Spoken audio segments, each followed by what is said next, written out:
আসসালামু আলাইকুম বন্ধুরা, কি খুঁজছেন দুনিয়াতে? সুখ শান্তি? তাহলে তুমি তো বোকা। দুনিয়াতে যদি আল্লাহ তাআলা সুখ শান্তির জায়গা তৈরি করত, তাহলে আল্লাহ তাআলা কখনো জান্নাত তৈরি করত না।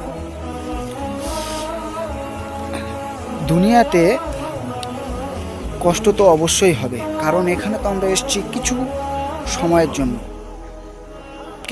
জন্য এসেছি। এখানে আমরা কষ্ট করতে এসেছি, কিন্তু এই কষ্ট যদি করে একবার জান্নাতে যেতে পারি, কিন্তু আর কোনো কষ্ট নেই।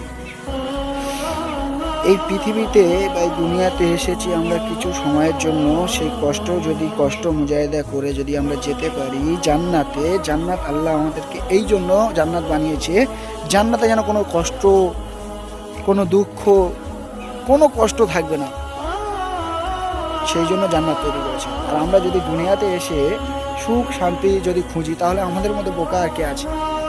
যে সুখ শান্তি জান্নাতে তৈরি করেছেন আল্লাহ, সেই সুখ শান্তি আমরা দুনিয়াতে খুঁজছি। সেই জন্য আল্লাহর পথে ফিরে আসুন, দিনের পথে চলে আসুন, আর বেশি বেশি দোয়া করুন, আল্লাহর কাছে চান।